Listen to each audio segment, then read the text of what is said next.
वंदना अग्रवाल और आप देख रहे हैं राइट इंडिया प्लस। एमसीडी चुनावों में बम्पर जीत हासिल करने के बाद अब बारी आई दिल्ली के मेयर बनने की, जिसके लिए आम आदमी पार्टी और बीजेपी में दबा के जद्दोजहद हुई। 3-4 बार कोशिश की गई, लेकिन फिर भी दिल्ली को उसका मेयर नहीं मिला। आखिरकार 84 डेज की जद्दोजहद के बाद आम आदमी पार्टी को पहली मेयर मिली शैली ओबराय।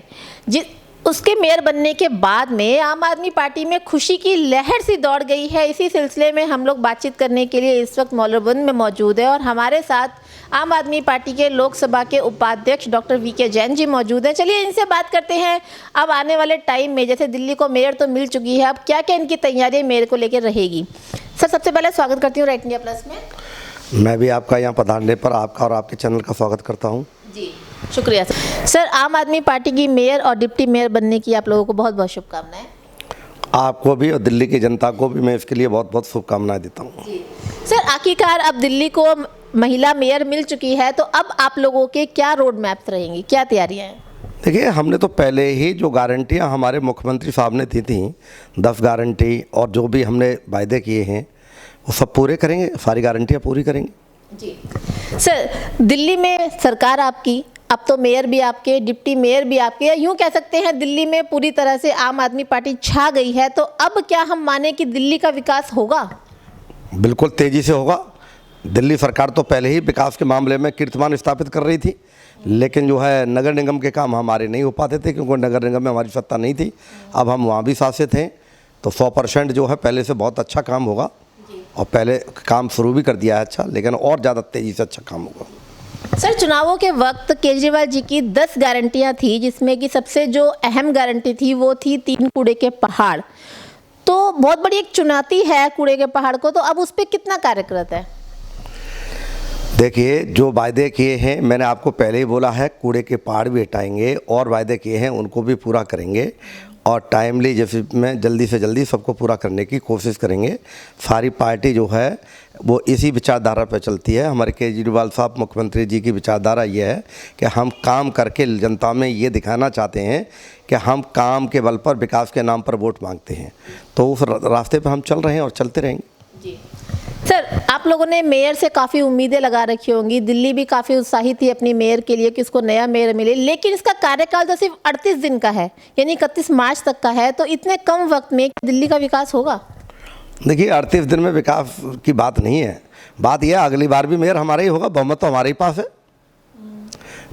बीजेपी तो अब भी नहीं चाह रही थी कि हमारा मेयर बने, लेकिन रियल में बहुमत हमारे पास है, हमारे सबसे ज़्यादा पार्षद जीते हैं, तो कैसे इग्नोर करेंगे? कोई बेईमानी, चोरी या किसी तरह का और तरह का जो नाटक ये करना चाहते हैं वो नहीं इनका चल पाया और नॉमिनेटेड पार्षदों को वोटिंग करने से जो सुप्रीम कोर्ट ने रोक दिया, जो एक गलत परंपरा ये शुरू करना चाह रहे थे। तो इसलिए मैं आपको एक बार बताऊँ कि हर हालत में अच्छे काम होंगे और आगे भी मेयर हमारा ही बनेगा। सर, केजरीवाल जी का विधायक, केजरीवाल जी के ही पार्षद, क्या अब भी आप केंद्र का रोना रोएंगे? देखिए, हमने कभी केंद्र का रोना नहीं रोया है, लेकिन अगर जो है फंड जो है केंद्र से आएगा और केंद्र उसके अंदर जो है कोई छल कपट करेगा, धोखाधड़ी करेगा, बेईमानी करेगा, नहीं देना चाहेगा फंड्स को, किसी भी तरीके से रोकना चाहेगा, तो उसको तो हमें जनता को बताना पड़ेगा। दिल्ली की जनता ने हमें प्यार दिया है, बहुमत दिया है, सत्ता दी है, तो क्या हम दिल्ली की जनता को वो चीज़ नहीं बताएंगे? अगर कोई ऐसी स्थिति आई तो हम ये उम्मीद करते हैं भाजपा से भी कि उन्हें दिल्ली की जनता के विकास में भागीदारी करनी चाहिए और इस तरह की बातों को छोड़ देना चाहिए।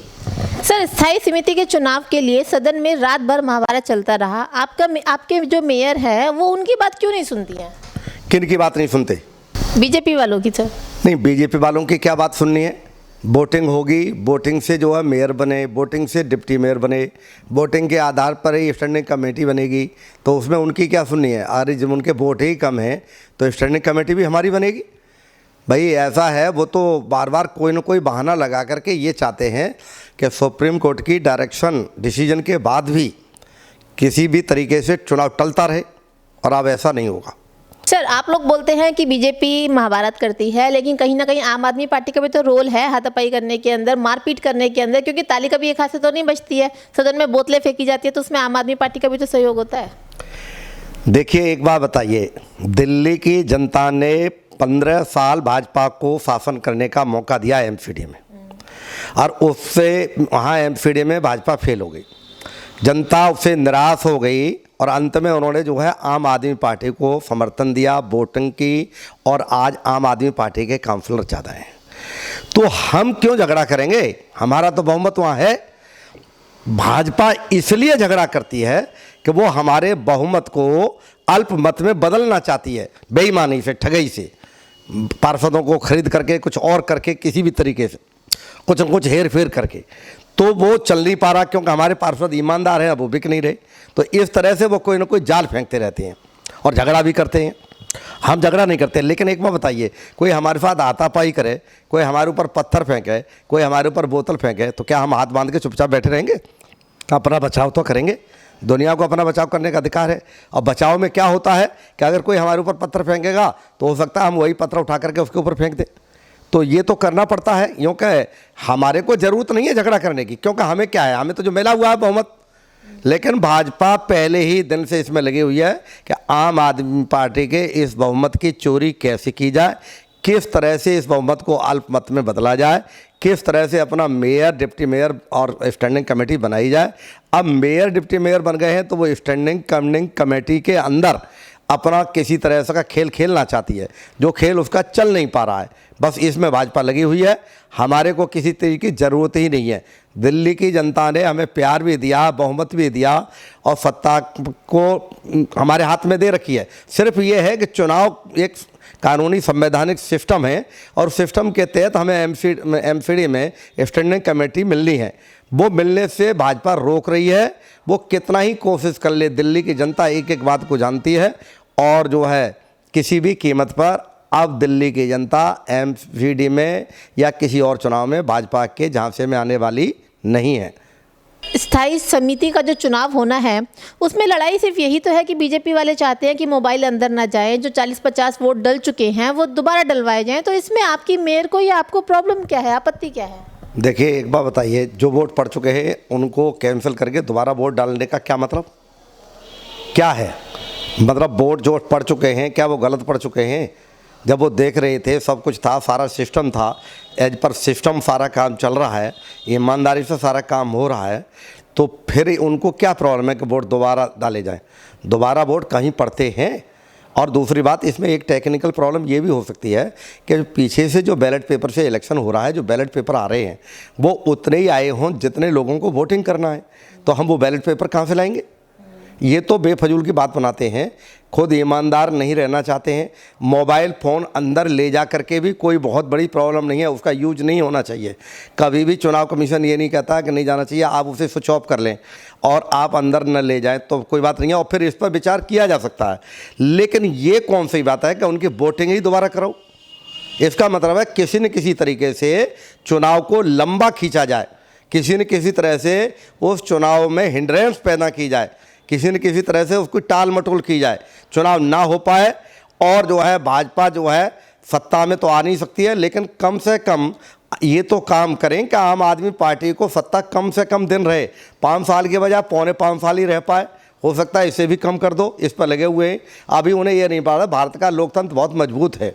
बेशक वो लोकतंत्र विरोधी कार्य करते हैं, इसके बावजूद भी जनता जो है लोकतंत्र में बड़ा विश्वास करती है। और दिल्ली की जनता ही नहीं, भारत की जनता एक एक चीज़ को देख रही है, और समय आने पर इसका जो है वो पूरा हिसाब करेगी। असली हिसाब तो जनता ही करती है चुनाव के माध्यम से, और भाजपा को इससे बहुत बड़ा नुकसान होगा। वो जो उनकी त्याग और तपस्या और बलिदान वाली बातें थीं, वो इसके उलट चल रही हैं। सब जगह वो एक ही चीज़ चाहते हैं कि किस तरह से दूसरे के बहुमत को चुराया जाए, उस बहुमत को अल्पमत में बदला जाए, किस तरह से जीते हुए लोगों को हराया जाए। और इसी पर अपना सारा मंथन चलता रहता है, और कोई उनका पर्पज हमें तो दिखाई देता नहीं। सर, लोकतंत्र विरोधी बता रहे हैं आप भाजपा को, बहुत गंभीर आरोप नहीं लगा रहे हैं आप इस पर? आप ये देखिएगा, मध्य प्रदेश में सरकार कांग्रेस की थी, कौन सा तरीका था? मतलब जो है पूरी तरीके से ये था कि दल बदल विधेयक भी लागू नहीं हो सकता था, लेकिन उन्होंने पूरे के पूरे कुछ विधायकों को इस्तीफा दिला दिया। अल्पमत में आते ही उन्होंने अपना अल्पमत को बहुमत में बदल लिया। यही काम उन्होंने जा कर के जो है वहाँ पर एक गुट को किसी तरीके से देखा और उसको कहा कि तुम अभी तो मुख्यमंत्री नहीं बने हो, हम आपको मुख्यमंत्री बना देंगे, और शिवसेना के 2 फाड़ कर दिए। आज समय गोवा में उनका बहुमत नहीं था, पिछले टाइम उन्होंने गोवा में जो है किसी तरह से सरकार बनाई, मणिपुर में पिछले टाइम नहीं था तब भी सरकार बनाई। तो जिनका बहुमत नहीं है वो सरकार बना रहे हैं, और जहां सरकार दूसरों की चल रही है उसको किसी न किसी तरह से तोड़ करके या खरीद फरोख्त करके, और वो जो है स्वस्थ लोकतंत्र की जो परंपराएं हैं उनका हनन कर रहे हैं। तो ये अलोकतांत्रिक है, लोकतंत्र के विरुद्ध है। लोकतंत्र में यही सबसे बड़ा सिद्धांत है कि जो लोग जीत करके गए हैं, जो पार्टियां जीत करके गई है, वो पार्टी जिसके पास सबसे ज़्यादा विधायक हों या सबसे ज़्यादा बहुमत हो उसको सत्ता में रहना चाहिए।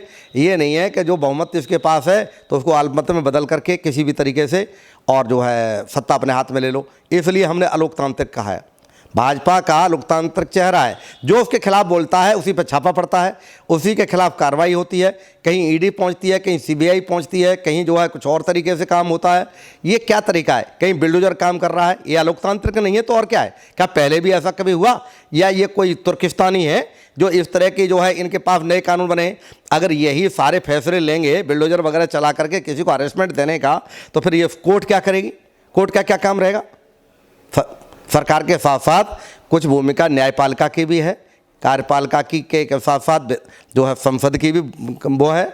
लेकिन वहाँ भी यही हो रहा है, संसद में भी 2-4 लोग हैं जो चाहते हैं, वो नहीं पे हाथ उठाने वाले नेता हो गए हैं आजकल। मजबूत लोकतंत्र वो होता है जब बोलने की स्वतंत्रता हो। बोलने की स्वतंत्रता तो देश में बाहर तो है नहीं, पार्लियामेंट में भी लोग नहीं बोल पा रहे, ये हालत हो रही है।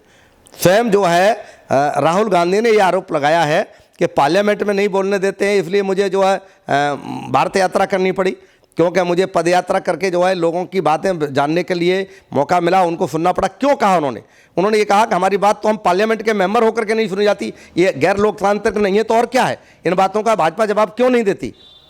और जो है ये जो है अगर भाजपा को सत्ता ही चाहिए तो सबसे बड़ा तरीका है उसे 5 साल इंतजार करना चाहिए, अच्छे काम करने चाहिए, और चुनाव में जनता को प्रभावित करके अच्छे कार्यों के बल पर, अच्छे व्यवहार के बल पर, और जो चुनाव अगला हो उसमें सत्ता में आना चाहिए। न कि ये कि उनके विधायकों को खरीदना फरोख्तना या उनको टूट फूट करना।